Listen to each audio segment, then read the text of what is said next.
I'm Jim Collison, and live from the Gallup studios here in Omaha, Nebraska. This is Gallup's Called to Coach, recorded on July 11th, 2018.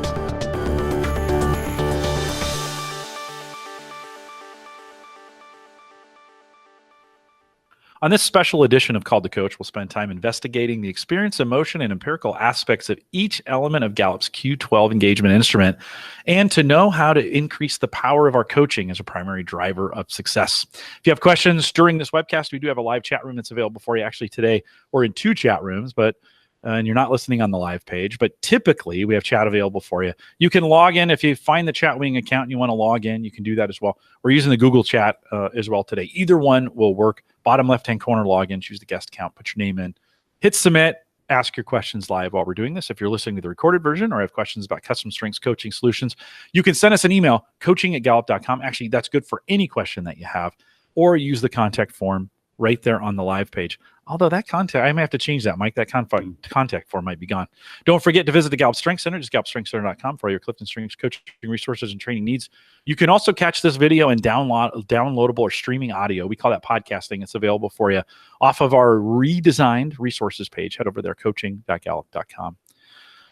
Mike McDonald is our host today. He works as a senior workplace consultant here at Gallup on the Riverfront. Mike, always great to see you. Welcome back to Called to Coach. Yeah, Jim. It's been a whole week. I know. We skipped last week, right? To do this. Yeah, we did. I noticed it too. Yeah, it's funny how you get in a rhythm with these, and it was a 4th of July weekend here, or 4th of July week here in the United States, and we skipped it. I really kind of miss it, so I'm glad you're back. We're talking Q3 today. Let's dig in a little bit with that and get started on what's the question, and give us a little overview on it as well. Absolutely. So question number 3 of our engagement journey is one that I think is really near and dear to this audience's heart, right? So the question itself is, at work, I have the opportunity to do what I do best every day. And so you can hear in the language already, right? The strengths, overtones, and contribution that's represented in that item. And we won't mistake the parallels between what we all know in our coaching ability as strengths coaches and leveraging strengths towards performance, but what also is represented by this item as we leverage and target it towards performance as well. And so there's a lot of overlap and parallel features that I think this audience will find really familiar, Jim, as we go through this. But as we get into it, we just want to make sure that we are referencing the integration of the resources that we've really tried to bring to bear as we go through our discussion together. And so I'd be remiss if I didn't at least bring us back to some of those points of reference around our first Break All the Rules book, the seminal study of engagement and the 12 elements that we're discussing right now, and the particular features around the strengths code that's contained within that book, and a Q12 code contained within that book. And we're hearing all sorts of stories already about coaches who are really activating their use of that book and the codes within it to expand their coaching and consulting packages. So that's great momentum, and exactly part of the motivation that Jim and I had when we really started the series is to really help this particular audience put these resources to work. Some of the other things that I'll be referencing and drawing from is another book. It's 12, The Elements of Great Managing. I'll also bring into focus some of our current reports, our State of the American Workplace report. I'll have some references to that, along with our Millennial report, and in our Reengineering Performance Management report. And really the whole reason why we're bringing these resources together is to add power to our coaching and consulting in a way that we can get our clients that much closer to performance. Every single one of these resources, and again, one of the primary motivations is that we can create a call to action and create windows of opportunity and perspective that really push our clients into application, action, and driving outcomes of performance. And so we really hope to put that up in front of all of us so that we can understand it, but we can actually coach through the performance orientation of so many particular managers and leaders who are leading teams. And so we want to make sure we hit the mark there. So yeah, Jim, did you have a reaction? Let me just say, Mike, as we dig into this a little bit, engagement is really the financial driver in an organization. If it's high engagement, typically the financial pieces are going well. If it's low engagement, they're not, right? And oftentimes strengths becomes a tool in the engagement question of what are we doing and how are we driving this. And Q3 for me, and for a lot of our coaches is a great entry point into strengths in the engagement cycle. Mhm. And again, just a reminder, we're just talking about this today. Just a reminder, this assessment tool is available at the Gallup Strengths, or I'm sorry, at the Business Center. So q12.gallup.com. If you want to go and take a peek at that, $15 a seat per administration of the assessment that you're doing it. A great way to get introduced to. Mike was talking through the book, but Mike, I've heard coaches use Q3 as the entry point for strengths, and I think we're going to prove that out today. As we think, how do these strengths and engagements go together? Many folks are strengths champions, but they're kind of wondering how to tie this in. I think we've got a good case study, and we'll kind of walk that through. When I think about what I do best every day, that just screams strengths. Yeah. So let's spend a little time digging into that. Yeah, it really does. I completely agree. This really is the doorway as we get into strengths, and particularly, I would say, Jim, even coaching. This is really where you start to, I think, integrate the previous items. Question 1, I know what my expectations are. Question 2, do I have the materials and equipment I need? And start to convert that now into performance, all around a call to action around what is it then that I do best. And I think that really polarizes those preceding items into this real coaching opportunity. And so it really pushes it to that coaching forefront. And so, Jim, one of the things I thought was important for us to translate or transition from our previous conversations is that I think there's an opportunity for strengths working through engagement and the previous 2 items of engagement to represent expectations. Hey, expectations can be, you know what, we know you have abilities. Part of the expectation is that we are going to continue to explore and leverage and put those abilities to use. So there's a value statement made there. The second, when we think about materials and equipment, part of the materials and equipment that we have is our own genetic predisposition towards excellence. And how do we activate that? And what's the awareness we have around what those abilities are and what's our best and our boundaries about those abilities, and how clear are we, all as they roll into that connection point of my ability to do what I do best. And I think it's important when we think about those 2 preceding items to think very literally about the language of this 3rd item and really break this down, because it represents a ton. Literally walk this out in your own minds and experience. Think about this. At work, I have the opportunity to do what I do, and I'm going to pause here for emphasis, best every day. And so just think about the delineation that occurs around those extremes in the language that's used, best and every day. So right there's a statement, non-compromise, no concession.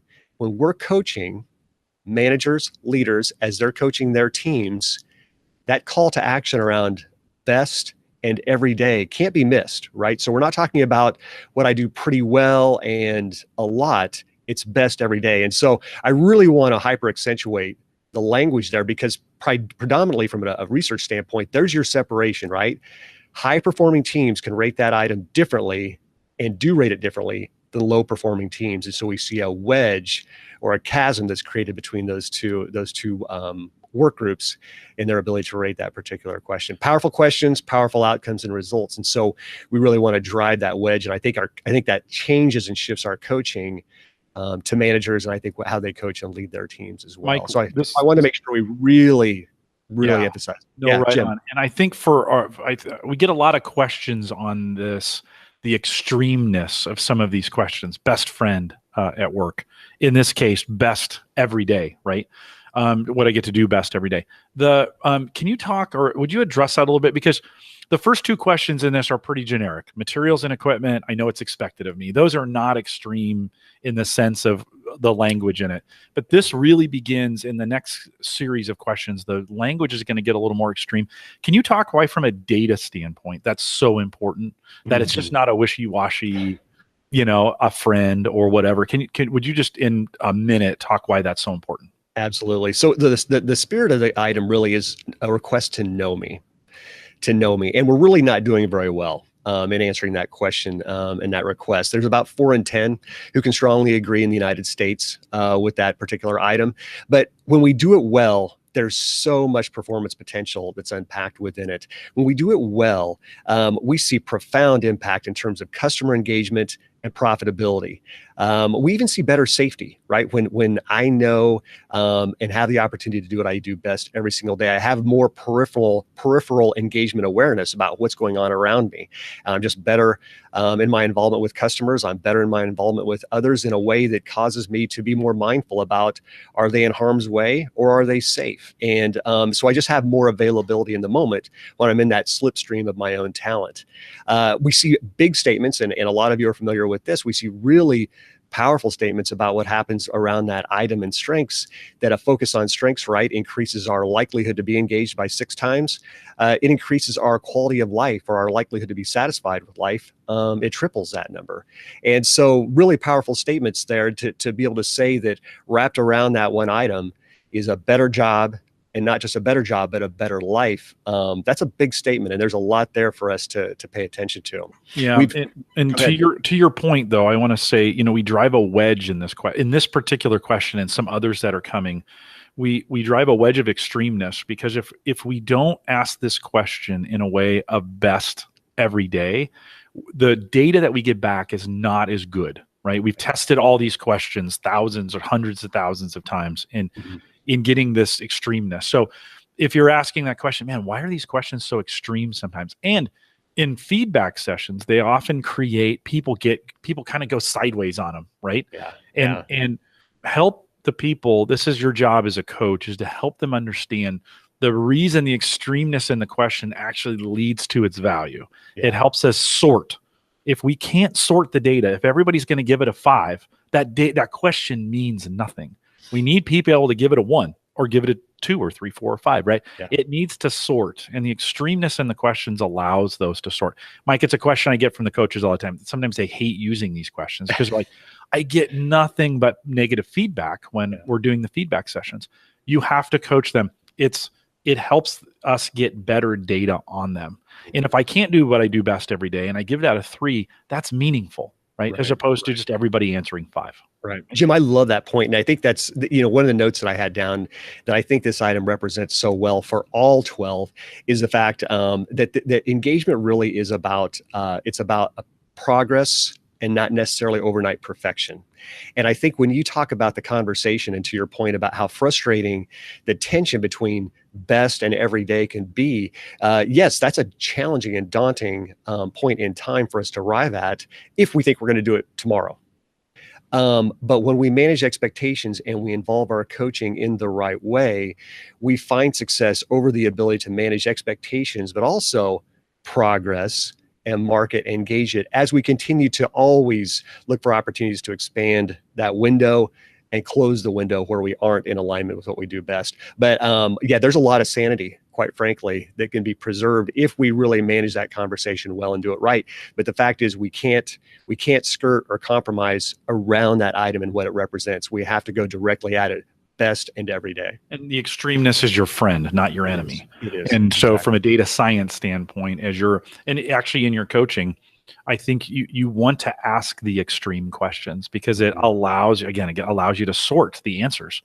Otherwise, you're not really getting to the truth. How do you feel today? It doesn't get you really anywhere in a lot of ways. Okay, we've got a little case study we want to get to. We got a lot of material, so I better stop gabbing and let you do it to it. Let's dig in a little bit from. I'm assuming this came from 12.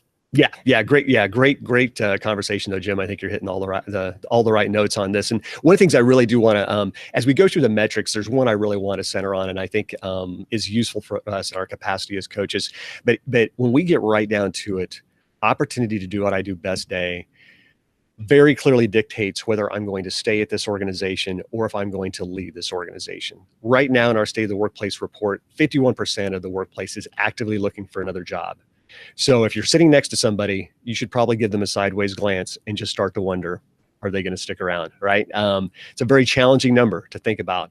And if we think about our own current millennial workforce, as they grow into where 70% of that group will be occupying the workplace here in 2020, they only plan to be with their company 1 year from now.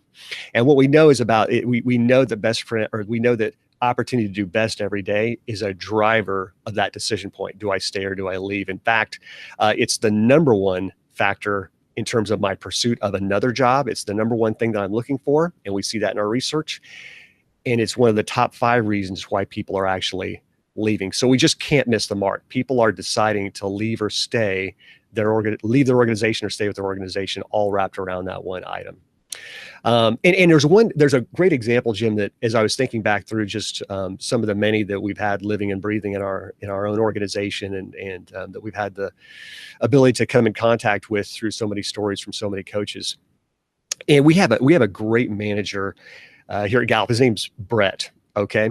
And Brett's primary focus in his role is on engagement, particularly within the onboarding of new associates.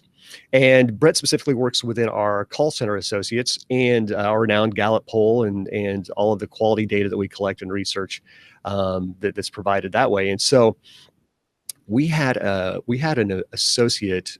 This is back in the mid '90s, Jim, came to us from a very non-traditional transition. He was actually a construction worker.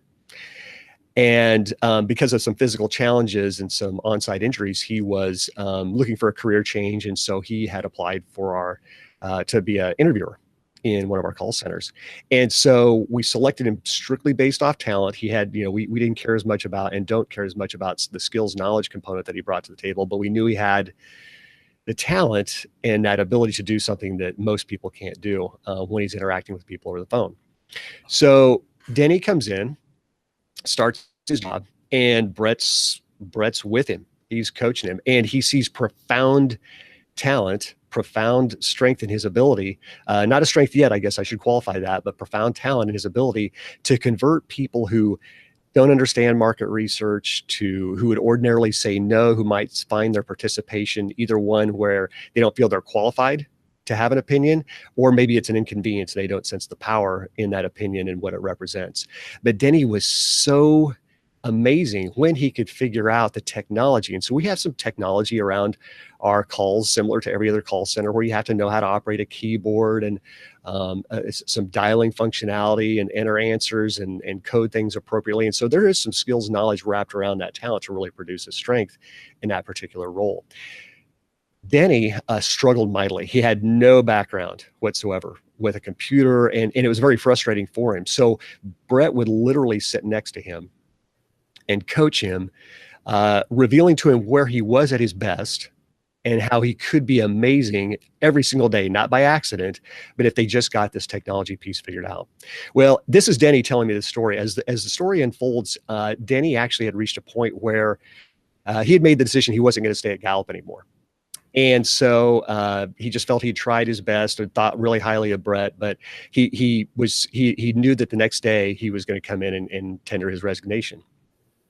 So he goes home, and he had one of these coaching sheets from Brett in his back pocket of his jeans. And in this coaching sheet, it talked about Brett's clarity about where Denny was so amazing, where he had the potential to be the best that he could be, maybe that Brett had ever seen in that role, just to have patience in it, the knowledge and skills portions would slowly arrive, and then there would be success. So, but Denny had made up his mind. And so anyway, he changed clothes, and his wife was doing the laundry that evening, and she cleans out his pockets and she pulls this note out. And she's looking at the detail about the identification of where Denny is so spectacular. And she reads through it and she comes out and she's like, "Hey, are you sure you really want to quit?" And he's like, and Denny was like, "Yeah." He goes, I love the place. I love my manager, but I can't quite crack the code on this particular role. And I don't know if I have enough bandwidth in terms of my earning potential to really wait a lot longer. And she goes, "Well, I'm just reading through this note." And she goes, "I just don't know if you're going to get this kind of feedback, this kind of insight into who you are and what you can do anywhere else." She's like, "You know what? Why don't you give it a try? I think we've got a little more margin to give this a shot, and I think it's worth it." So the story unfolds. Denny goes back, and as you can all start to anticipate and predict, Denny goes on to have one of the most legendary careers we've ever seen at Gallup in that particular role. He ends up being a top 10 producer multiple times throughout his career at Gallup. He was the location MVP for a year in his career. He won multiple Interviewer of the Month awards and really set a tone for what best practice looks like, not just in that role, but in terms of his contribution to the entire culture of that location, which was sometimes was close to 300 people. So Jim, to me, when I think about the qualitative emotional expression of that one item, if we think about Brett's involvement and his insistence on Denny's ability to experience what he does best every day, that shifted a value statement around a human being, where Gallup won decisively, our clients won decisively, and Denny's life and career won decisively as a result around that one particular item in the focal piece that it represented. Mike, how much did the manager play the role in that, the direction of that? I mean, because I think we struggle if we have coaches working with managers, and sometimes they feel their hands are tied in being able to make those kinds of decisions. I tell people about my own path here at Gallup that started as a IT manager and then moved into recruiting, and then we started the Webcast, infrastructure empire, or whatever you want to call it. And that has been one where I had a manager who was willing to let me try. And in this story that you just said here, it wouldn't have happened if the permission had not been given to that individual to try.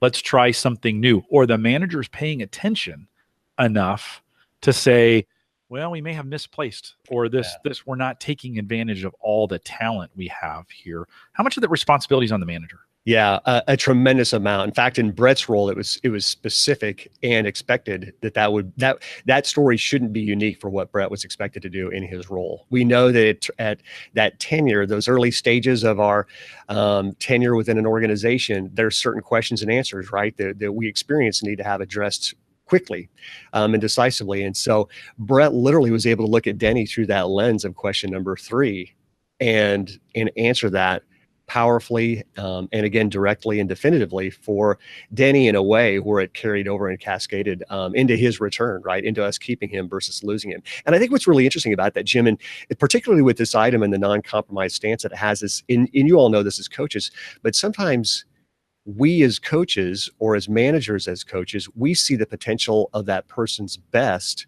before they do, right? And so we get there ahead of them. Brett got there ahead of Denny, and it's how do we fill in that gap through our coaching and the expectation around it to draw that person up to where they live that out in its fullest expression.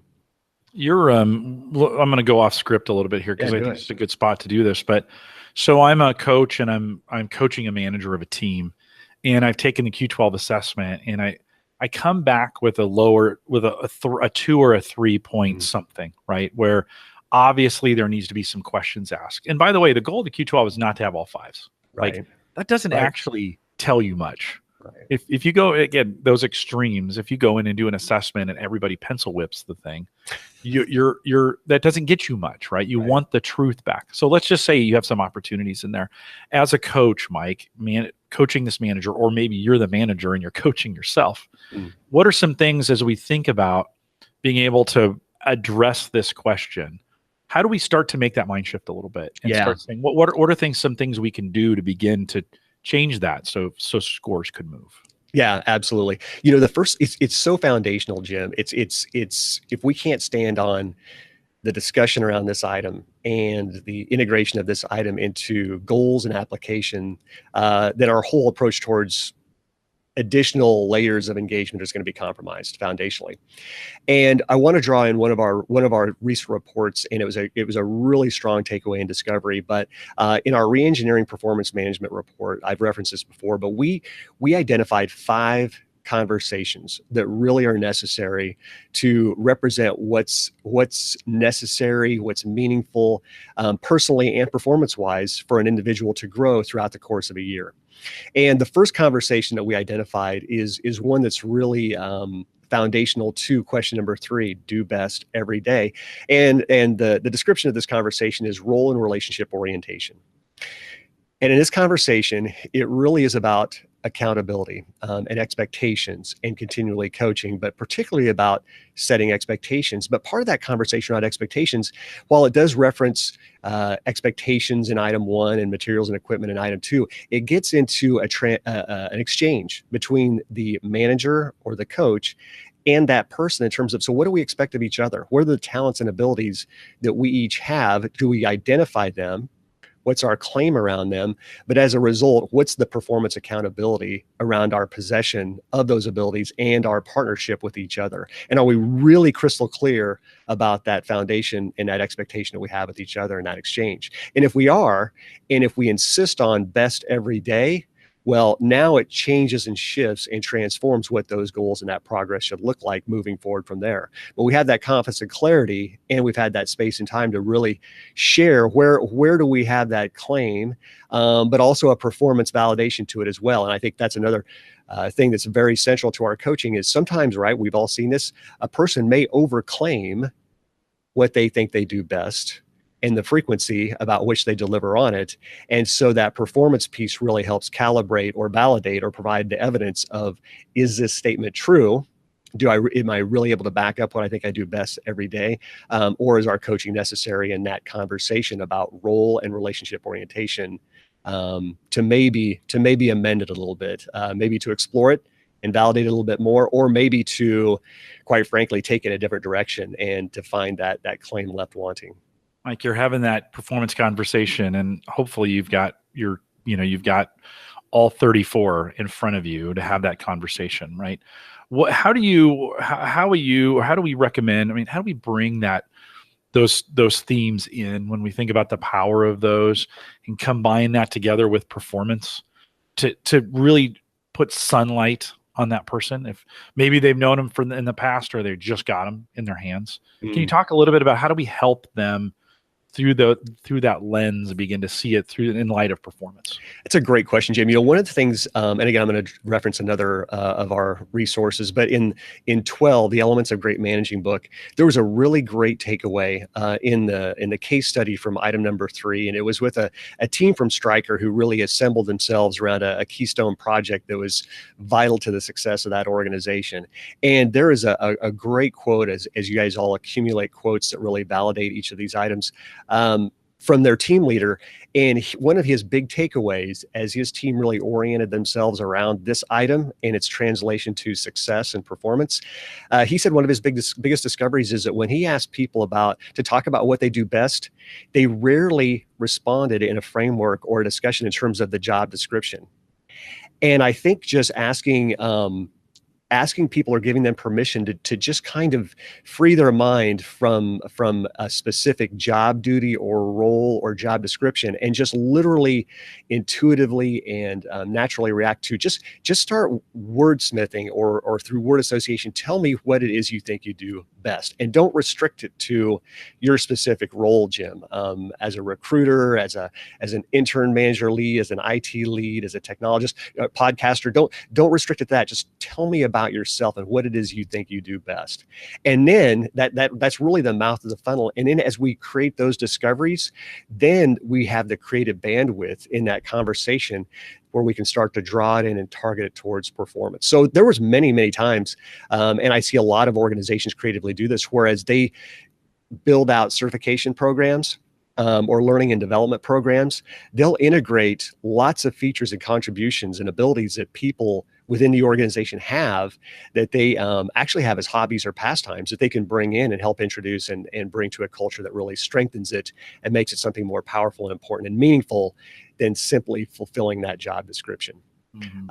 And I've seen it everywhere from, there's a lot of organizations, that have a lot of events. And so they like to capture those events, capture the moments, and they like to have an ongoing almost album, right? Or a high school annual type of feel to it. And what better way than to just ask somebody if they like to, or somebody who's volunteered that they like to take pictures, but they don't really know where that fits in their role specifically at Gallup or another organization, and to bring them into some opportunities when there are some social events. So Jim, you were talking earlier about having a Q10 a best friend at work happy hour, right? Well, if that's a big social event and people are milling around, there's lots of selfies, there's lots of group pictures, and what better way for somebody to involve their talents and what they think they do best in an integrated way to a role that really contributes and rolls up to that culture. And what a good way to start actually some of those, the exploration of those, by putting them in roles where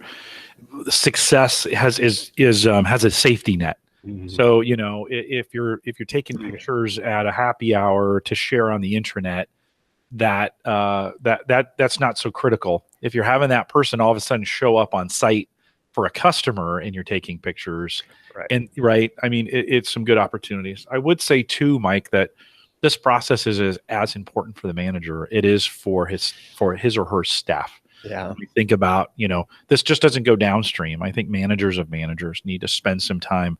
We have several, and I get to be a part of a couple different management teams, which is really kind of cool. I have a dotted line into a few of them, and so I see how they operate. In each one of those teams, the managers have specialties. Yeah. And I was just we were spending some time, you and I and the team yesterday were spending some time, and I was talking with, right before our state of the company, I was spending time with a manager who I am totally opposite from. And we were just sharing. I was like, thank God you do these things. Because if I did your job, it would absolutely implode. Like the job would implode. So I think it's as important that we get to the managers as well. Mike, one more thing I'll say. We have a tool called an individual development plan, IDP. It's in the coaching kit. You have it. If you've never used it, you're making a mistake. Yeah. It is probably one of our best tools to help people work through. You were talking about performance. So in it is a goal or a performance goal. What do we want to get to, right? What's the goal? And then you take your themes and you start dissecting those themes and bringing it through the goal to create action plans. I think it's a really good way when you're sitting down during a performance review or any time, right? It doesn't have to be that annual, which you shouldn't be doing, but when you have a new performance goal for whatever, sit down and work through that through the lens of the themes. They're right there for you, right? It leads you through that discussion. You can teach a manager to do that. You can do that yourself. I think that's one of our best Q3 tools that we have. I do it all the time. I have hundreds of copies of those in my office because I use them all the time when we go out and teach in the university setting. So there's a great tool for you as well as a coach. Yeah. Any other thoughts on that, Mike? Well, I'm laughing at the range of that tool. I've actually had that conversation with my daughter when she was a freshman in high school and she wanted to make the varsity volleyball team. And we literally walked through her top 5 strengths through that individual development plan and helped her put together an approach that beyond her physical abilities helped draw in her strengths, her top 5 strengths in a way that she could contribute and give it her best shot to make varsity all the way up, Jim, to where, right, we're sitting down, there's CEOs and every other member of an organization is walking through that conversation and helping figure out around the flashpoint of do best, how do I integrate my strengths in a creative way to deliver it what that best looks like every day in a way that's unique and powerful and important to me. Super fun this summer. Our interns self-organized. We spent a whole bunch of time up front talking about what they're good at, what they're best at, what they can contribute. And the first week or two were a little rocky as they were just trying to can I do this? Did I know I could do this? Everybody tried a few things out. And by week 3, they'd really self-organized into a really, really powerful team of everyone knowing kind of their place. And then they were able to activate. And we've gotten 3 or 4 really good weeks of productivity out of them, all of them getting a chance to have an input on, I had static things that needed to get done. Like this was not like you get to do whatever you want, right? We definitely had some things we were pointing them towards, but they got a chance to really lock into those projects where they really felt they were the best. Yeah. So I think it's a great opportunity. And yeah, people can say, well, those are interns. You can do that pretty easy. Actually, it's a really hard space. These are 14, 15, or 16, 17, and 18-year-olds who don't know, right? And we were, guess what? I used day 1, IDP. We worked them through. Their goal was, and let's start working it through, those pieces. Yeah. I think, one thing's going back is this whole process piece around this item. And I talked about the role and relationship orientation, but I also talked earlier in one of our earlier series about one of our earlier sessions around the proverbial quick connect, Jim, that water cooler conversation where it's the 5 to 10 minute quick connect where maybe daily or weekly I'm asking my team how things are going. Right. And so much I think around the process part of what I do best is about breaking through barriers, right? Having a frequency of conversation around what's getting in the way of success. And by default, you're actually then creating margin and positioning for what that person really is capable of doing at their best. So there is 2 sides of that coin. I think role and relationship orientation does get us to that foundation of what I do best and how do I claim that and activate on it. But I do love the defense, right? The defensive side of those conversations where just by default of me getting things out of your way, Jim, helps just organically create space for you to then involve yourself where you do by choice get the chance to do what you do best and increase that frequency to every day. Mike, we also see, I think, a byproduct when people are working in that space where they're getting to do what they do best every day.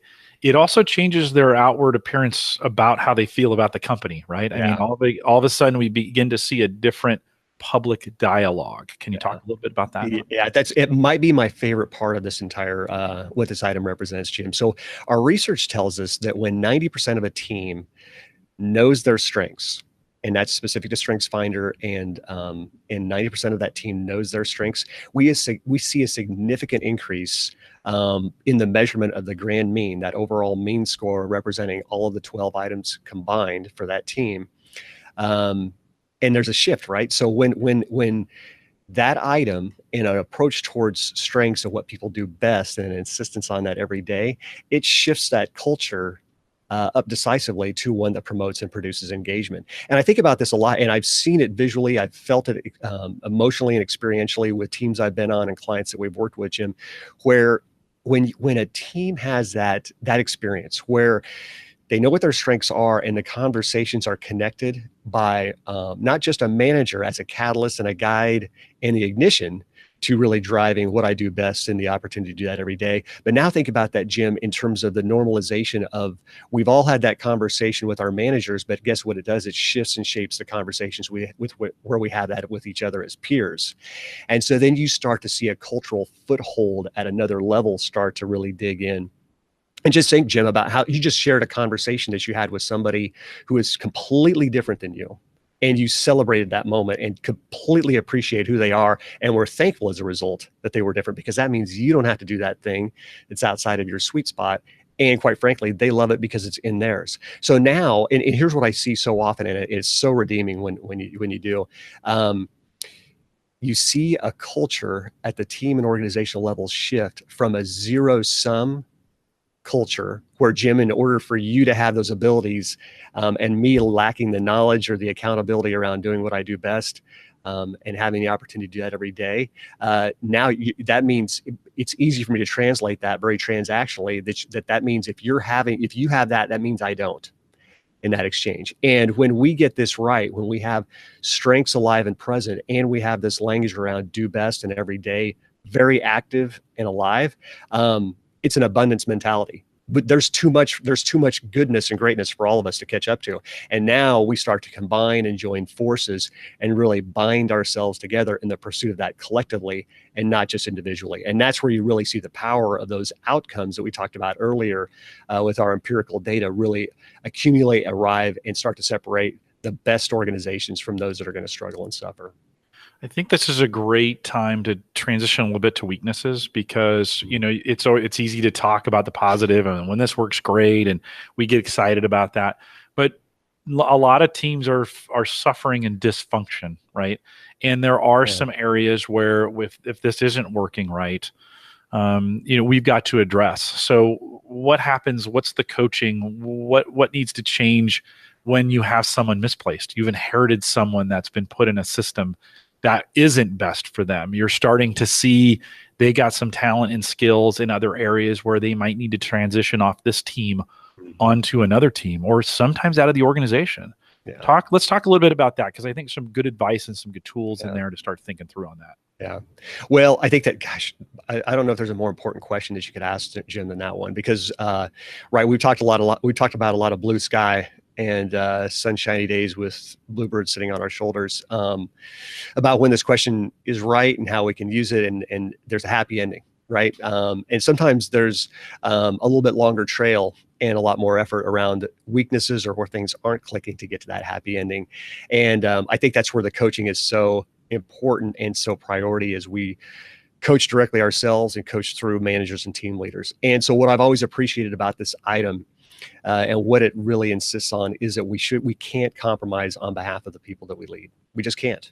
And this conversation helps us be accountable as team leaders, but also help that person be accountable to themselves and what their life deserves, what their career deserves. And we just can't concede on that. So the conversation around this item really, when somebody is struggling or suffering in their performance, and this conversation comes to life in its pursuit of how do we explore and find that, sometimes it does bring in a broad perspective about this specific job just isn't right. It's okay. Not every organization, no organization selects perfectly. No organization hits a home run with every swing. And that's part of the individual, and that's part of the organization. And that's just the reality. But what this conversation does is gives us so much integrity about the process of discovery and what's right for that person, either within their role or in the pursuit of another one within the organization. Or Jim, sometimes it's another role with another organization other than the one that they're at right now.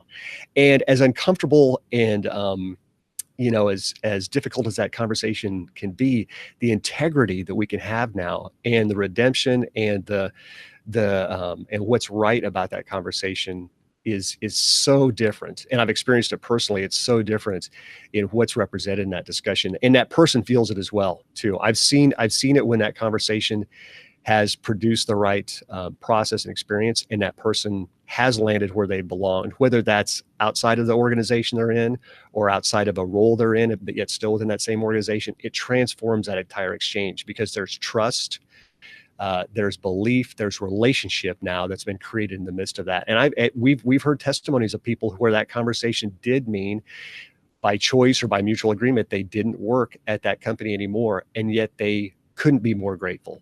They couldn't be more fulfilled as a result of what was produced around that. And so that's reality. But guess what? We can even do that right now because we have a framework around this item and our belief and strengths and knowing what's right for what that person's life deserves. I think the flip side around that, and I'll kind of wrap this commentary, Jim, is there's always an audience as well, right? And I think about this, that the integrity around that conversation doesn't happen in a silo. And so the person that's involved, they're sharing things with other people, and that's great and that's fine. But there's always a residual ripple effect, right, in how we have these conversations as team leaders with the people on our teams, and when things are going well or not so well. But there's always an audience, and I think there's such a cultural effect about how we deliver what's right for that person through our coaching, particularly around our insistence of best and every day. So it just matters in every facet. But I'm really personally thankful as a team leader for what opportunity this item represents, and I encourage all of us to really activate around it as we think about weaknesses and in your own coaching acumen, working with other team leaders. Mike, our manager yesterday, you and I share a manager together, said in a meeting we were having, great courage in management doesn't come in making the big decisions.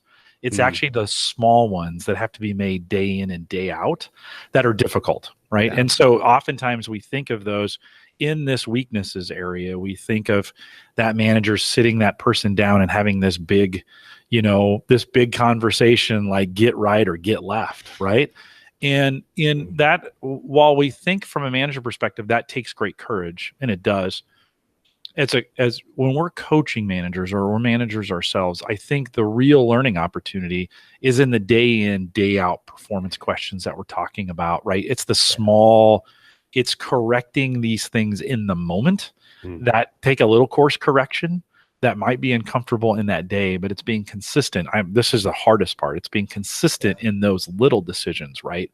That have to be made. And the great courage, the great coaching for that courage needs to come in these daily decisions, right? Can you respond to that a little bit? I would love to. One of the things that I've learned experientially and our, again, re-engineering performance management research really demonstrated is, and I'll just give you a little bit of a bumper sticker tagline that I've tried to lead by, and I think is representative of what our research would tell us. But frequency reduces fear. Frequency reduces fear. I think I've mentioned that already, but if I haven't, I should have in some of our previous sessions. But I think about when you think about the power of those right conversations targeted towards a specific item of engagement, targeted towards a belief in best, a belief in strengths, and we have frequent conversations around that, Jim, it puts us upstream and we're proactive, and we can create that courage and have those strong, necessary conversations, those course corrective conversations with so much more success than if we come at those from behind, right? Where we've missed the frequency of those conversations, and now they're an event, right? So now instead of a daily or weekly touch point, it's one that I have that year, and it's an hour, and I'm scared to death because I have not really sure what's going to happen. in the midst of that discussion, lots of things that happened throughout the course of the year, but we haven't talked about any of them. And so now I have 60 minutes to wonder about the fate of my career and my job. But if we have more frequency around those, and it's a simple formula, more frequency reduces fear. And so, Jim, it completely transforms our ability to have those right conversations with integrity, or for it to be a real crisis, a real tragedy in what's represented. And again, that audience sees that and experiences it. It's the ripple effect it's equally as intense, but it's either positive or negative in the effect that it's creating on that individual and the audience around them. In the space that I'm in, working with the coaches day in and day out, 24/7, 365, I see this dilemma of working with an entire team. In other words, doing strengths across an entire team, or if I just work with the manager. Mm-hmm. And Mike, I think we know from our research that the manager has the greatest amount of impact on a team. Even the team knowing their themes and their strengths and working well together, if that manager is off balance, if that manager is not working in his sweet spot, doing what he's or she is best at every single day, there's problems. And I think when we think about coaching and impact, you want to make the most impact in an organization. Oftentimes, target the managers, right? Yeah. Go after them hard and fast. And I know it's fun to do group strength sessions and all that stuff's great. And if you get a chance to do it, awesome. If you get one shot and you want to make impact, go for the managers, right? I mean, that's just a spot. Steve asked a question around that in the chat room, and then we'll kind of conclude. He says, he kind of agrees with it, but he's kind of asking, what are best practices to help those managers? And how long is this? If you have a new manager and you start digging into this, when we think of best practices and duration, Mike, what's best practice? I know it depends, right, on everything, but what are we seeing, and what do you see sometimes in this and being able to make an impact? Yeah, I think I've mentioned this, but I think there's a pruning process that's really necessary for particularly team leaders. There's so much reactive administrative tasks and efforts that are always threatening to invade the priority of their day, which is the people that they're expected to lead, right? That developmental approach and aspect that they're really expected to occupy that space as a leader and take their teams forward futuristically as a result, through the margin that's created and the emphasis that they've really committed themselves to. But I'll tell you, there's a necessary calibration, I think, for our coaching, and a recalibration for our coaching to come in periodically and really critically help that team leader examine that list. I've mentioned this before, that list of things that they feel like they're reacting to versus those priorities that they feel like they're missing out on. And again, that can just be a simple line down a sheet of paper and just having them list out, what are the things that are attacking the priorities of your day? Is it email? Is it reactive meetings? Is it a certain client? Is it certain administrative tasks and duties that you feel responsible to, but that priority-wise, they're probably not the number one thing that you ought to be paying attention to, and they are taking time away from your team. And as a contrast, right, what are those things that are at risk that you really ought to be paying attention to? Developmental reviews, conversations, feedback, recognition, all the things that are important but not necessarily urgent. And I think our coaching is so effective in that space where we can help that team leader see the contrast of risk and reward, and just make really hard decisions in our coaching with them about shedding some of those things, or repositioning partners or team members to pick up some of those pieces who have a talent and a gift to really operate within that space, and then create that margin, right? And if we get that cycle of proactive, positive team leadership going forward, it really propels itself powerfully on through in terms of what our team wants us to do and prefer to have us do, rather than some of these reactive, responsibility-driven pieces that really attack our day and our priorities. Mike, I love that. It's super scalable, but I will tell you, as a review and recalibrate process, as a coach, you could almost just set that, I think, almost up as a 6-month cycle and review that list, because I promise you there's scope creep in that process and that mindset of that team leader for what's invaded their daily calendar from your previous conversation. Yeah. We do like that 6-month repetition of the Q12. Yeah. And that is kind of our best practice. I think I mentioned before, in times of stress, or, in 2009, we did the Q12 4 times that year, just to kind of keep a tab on how people were feeling and what was going on. We administrated that ourselves. But 6 months, Steve, I think is what you said there, Mike. We should be able to start seeing some progress. That would all depend on the function of a team. That could be very dysfunctional. It could take more time. It could be less. Yeah. Right. It could happen very fast. But I do like that 6 month number. Mike, unfortunately, this goes super fast. I don't know why it does. Maybe it's because you're so good. But we got you in the right place, the right thing, by the way. Let's conclude it. Final thoughts, and then remind us of those resources again. Yeah, absolutely. Well, I just thought I'd kind of close out with some. Here's the typical barriers or listen fors that you're going to hear from teams or individuals who are going to struggle with this particular item. And I want to get this in front of you so that you can coach right on through it. You can anticipate that these are some of the things that you might be hearing around this item and things that are getting in the way. So first and foremost, what you're probably going to hear is just change, right? There's been a lot of change, and it's shifting. And it's shaking up how we do things. And I don't have that sense of predictability to know or identify where my best is. And certainly the opportunity to do that every day has been disrupted. Right. So how do you really think through that and lead futuristically and proactively through change in anticipating that there's going to be a threat to what best and every day looks like? There's processes, right? There's a constant revisions around efficiencies and technology and ways that we do things. And while on the surface, they really are efficient, sometimes we have to rediscover our role within the delivery of those. And so as some of those processes become centralized, they may actually automate some of the things that we enjoy doing manually. Right. And so now how do we rediscover and redefine our role, but not compromise on what we do best every single day? And then there's always, like I mentioned this earlier with team leaders, but it really occupies and exists within every role.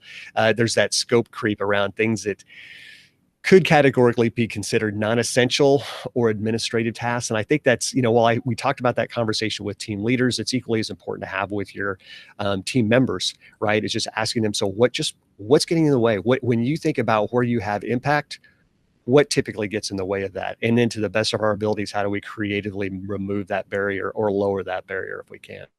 Yeah.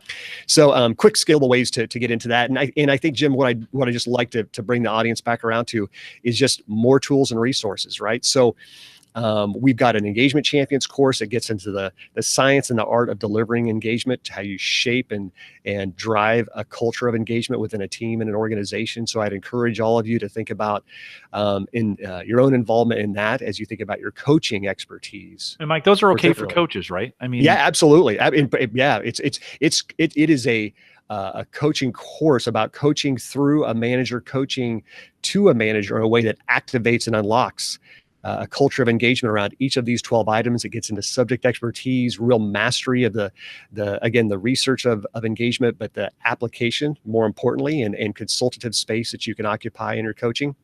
And we also have another learning series around just leading high performing teams. So engagement champions is about your role as an engagement expert and a consultant, involving yourself to drive engagement forward through a manager and to a manager for an organization. But getting inside this course, this leading high performing teams course, really helps you firsthand, experientially, from that point of credibility, walk through strengths of team, strengths of the individual manager. How does that then leverage itself to drive engagement? And in taking those two primary leading indicators of performance on into the daily delivery of 5 performance conversations. I've talked about those in our re-engineering performance management paper, but how do you actually operationalize the power of strengths to performance, the power of engagement to performance in these necessary conversations that really develop performance and the person simultaneously in a best practice delivery. And let me just say, a great idea is to come and bring one of the senior leaders from the organization you're working with you. Come in a pair. That's a great idea. It's a great way of accountability. You can hear from them in real time. Mm-hmm. I can't emphasize that enough. It's a great way to try and bring them from the organization. That will be a benefit that will pay long dividends to the organization. So a great way to do that. Jim, one more thing as I put a bow on those courses, the resources from those courses, and I'm going to come across sounding biased, but I've heard testimonies from coaches who have gone through that, and the testimonies, I can think back to a testimony coming out of last year's Engagement Champions course that was held around the summit, and there were coaches who participated in that course, and they walked out and they literally said, I can't believe Gallup provided this much value. I can't believe Gallup gave us this much materials, resources, because it's an evergreen amount of resources that are involved there. So it's not just an event-driven experience where you show up at a class and then it's one and done. The resources you take away and in the ongoing community and involvement that you have around the application and the learning and growth around it is really never ending. So again, I encourage all of you to investigate, explore it, and involve yourselves either in the Engagement Champions course or the Leading High Performing Teams course. We have kind of an engagement starter pack that's available too. So you can't do that right now, we got a starter pack for you. Talk a little bit about that. Yeah, absolutely. It's in the starter pack is profound in its own abilities. You can go many engagement miles with what's represented there. It contains that First Break All the Rules book. So you've got your book, you can read that, consume that information, develop your own expertise, but then it's got the codes, right? It's got the Strengths Finder code, it's got the Q12 code. And I think as you're directly involving yourself or introducing yourself to a small business owner or a team leader within a large organization, whatever scalability you want to contract or expand your audience to, it's such a great way for you as a coach to really get that key leader into the experience of consuming their strengths, applying their strengths in their own leadership, but then targeting it towards that leading indicator of performance, which we know is engagement, right? So you get that. Also, there's creating an engaging workplace manager packet that's in there that really helps you think about how you educate and inform and coach a manager specifically through that lens of engagement that's really important to have in your possession. And there's really scalable real-time engagement discussion cards and question cards that equip you to have great conversations with that team leader. But then there's a cascade where that manager that you're working with can use those cards and the content to have great conversations that really provoke the best of engagement within their team in all the ways that we've been discussing through this series. Good. Some good resources for you, whether you want to come and get some training, and some of you could, and it's some DIY if you want to give it a try. Right. That is out there. It's available in our store, shop.gallup.com, and then just look for the engagement starter pack. Mike, thanks again. It's always great to be with you. We'll take a little break. If you're listening on the live series, a little break because the summit's coming up. By the way, breaking news, they just closed registration on the summit. It is completely full. So first time we have sold that out. Pretty exciting. 1,400 or so will be coming here July 16th, 17th, and 18th. This is after the fact, and to be honest, for most of you, this will be after. You'll hear this after the summit. We will do another one next year, so you might want to start thinking about budgeting for, planning for a great opportunity to come around for the Clifton Strengths Summit. You can get more details on that, CliftonStrengthsSummit.com. We'll remind everyone to take full advantages of all the resources we have available at the Gallup Strength Center. That's just GallupStrengthsCenter.com. Don't forget, if you want more information on the Q12 product that's out there, we have a whole site dedicated to that. Q12.gallup.com. Easy to get out there and get some information, some videos you can watch, some information. Great stuff that's out there as well. If you have some questions, send us an email, coaching@gallup.com. That's really the best address, fastest address to get your questions. And don't forget, we have a link to all our social resources in our newly designed, it's kind of a little broken at the moment, coaches blog. Go out to coaching.gallup.com. If you're interested in any of these courses we talked about, they're available on our courses page. So it's just courses.gallup.com. You can kind of see right on our URLs what if you're trying to find something, it's just something.gallup.com, by the way. And although this is going to be the one exception, if you want to get signed up for all the future Q12 for Coaches sessions that are going to be available, and actually Mike and I have been brainstorming on some future stuff. We're pretty excited about that. It's available for an Eventbrite page. Go to gallup.eventbrite.com. It's out there as well. Thanks for joining us today. If you want to continue in the conversation, you can jump over to Facebook, facebook.com/group/call2coach. We'll get you there as well. We'll see you in 2 weeks if you're listening live with the next one. I think it's 2, could be 3. With that, we'll say goodbye, everybody. I guess I should know when that is, Mike, by the way. You know what? I was thinking about the same thing where I was like, why am I not just looking at it? We are on the week after the summit. Okay, good. Yep. So just 1 week break. Hey, if you joined us live, thanks for putting up with the crapola of getting this all. Sorry about that. We'll fix our live page. That's a technical term, crapola. It is. I was on a podcast last night and I said you can't polish a turd. So that, sorry. We'll see you guys next week.